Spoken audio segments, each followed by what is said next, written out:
Well, I lost my cell phone and lost a bit of footage, so I got to use the selfie camera on this old phone to make a video. I pulled in the Liquifire. Haven't worked on it yet, so first time in the shop. Needs quite a bit of work done, so this will be a video of starting to take it apart. Okay, so I've got the hood taken off. Put the exhaust out of the way. It wasn't really attached. I unbolted the radiator and I vacuumed out a whole bunch of mouse and squirrel nests. There was a lot of walnuts, a lot of black walnuts in there. So got that kind of cleaned up and vacuumed out. Got the carburetors off and the air box. The air box has a whole bunch of holes in it.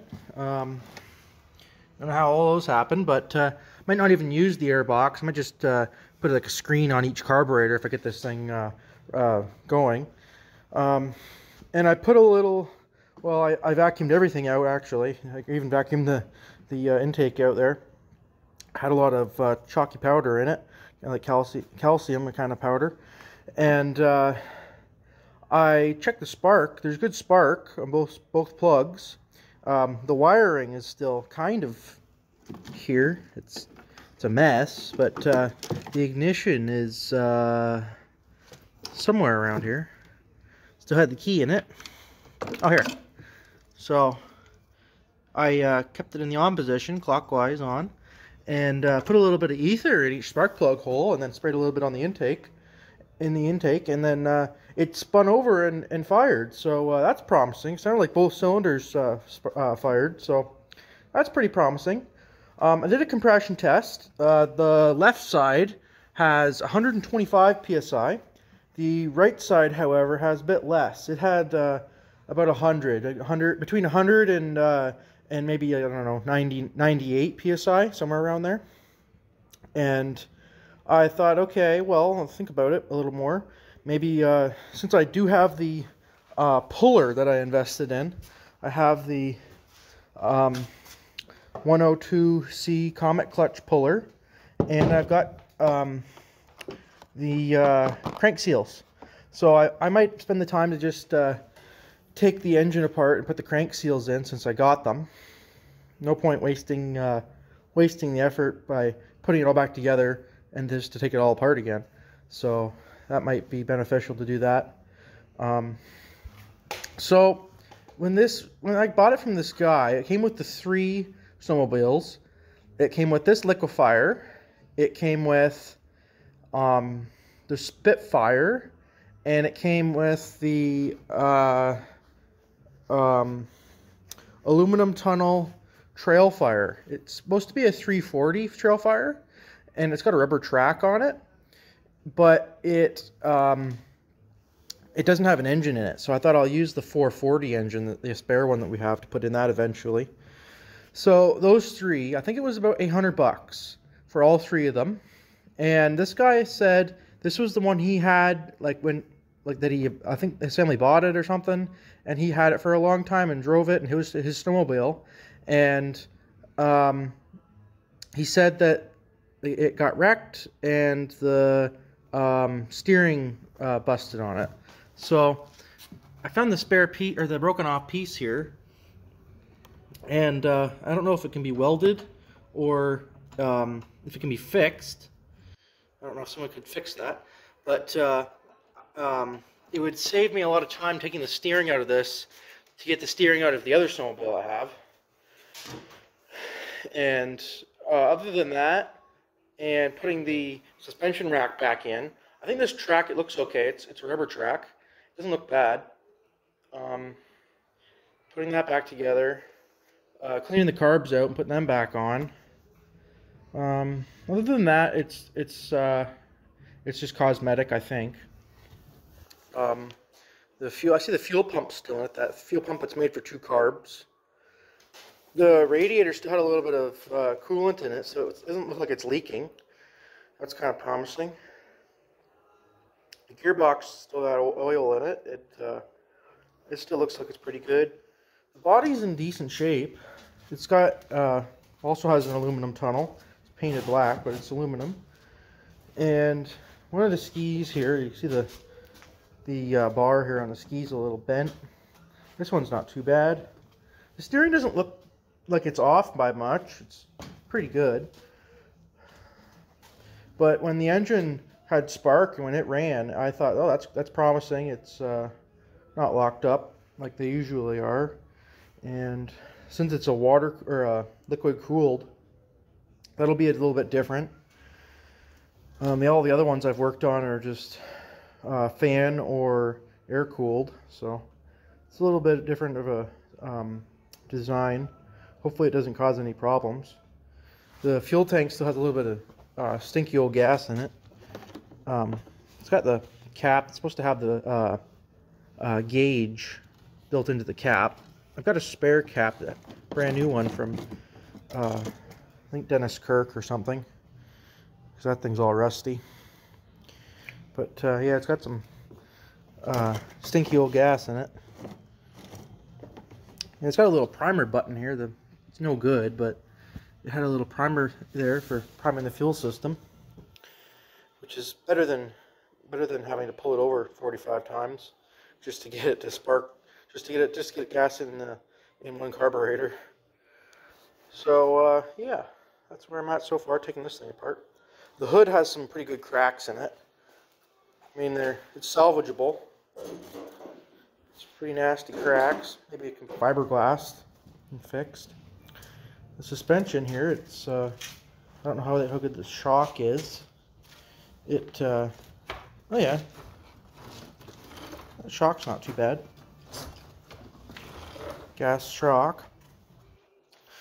The sliders are no good. I'm gonna have to replace those. I've got a spare set of sliders. The idler wheels, they need some grease or something. They're stuck up. They don't want to move. There's a little bit to do on this. The seat, however, not bad. Foam's all in one piece. Just needs some new vinyl. And yeah, it's also the oil injected or auto oiling setup. I'm gonna just, like as they say, delete it, take it completely off, and just run mixed gas. Seems easier. And it's another thing to worry about, having that fail. So really just run the mixed gas. Seems pretty easy. Anyway, that's where we're at right now. Okay, so I put a little bit of oil in each cylinder. So the one that was at 100, spun it over, and then we got up to 155. The one that had 125, I put oil in it, and it got up to 155 also. So both of them have some loss. It's assumed that it's around the compression rings. So yeah, I don't know. I'm going to talk to my dad, see what he thinks. Because really, we don't drive these things too much. So maybe it'll be enough to get away with just the crank seals. And heck, maybe the crank seals are fine. It's just the compression rings that are causing a bit of problem. I don't know. I also noticed here there's a bolt missing out of the exhaust manifold. Hopefully you can solve that issue. Yeah. If you want some real proof this sled's never been worked on, you can see here where you put the impact driver on to get the clutch off. There's still a piece of plastic over the frame there, or over this piece of plastic. Isn't that crazy? Never been worked on, I guess. Okay, so I just took the clutch bolt off, and it's got a little bit of oil on it. So I wonder if that is a sign that the crank seal is leaking. I don't know. So I'm going to continue and take the engine out. So, yep. After popping off this dust cover, I removed the clutch bolt, and I got the puller on there. This puller was about $30 or $40 on new breed parts. They specialize in John Deere snowmobile parts. It just threads on here, and it will push the clutch off. So it'll make it easier to pull the engine out without having to hack through the frame. As you can see, we got the engine out and sitting on the bench. So, it would appear that I was kind of misled by some information on the internet. So, the crank seal is behind this gear that's on the crankshaft. There's also another seal here. In this case, it's kind of like an oil pump case. It's got a bearing in it.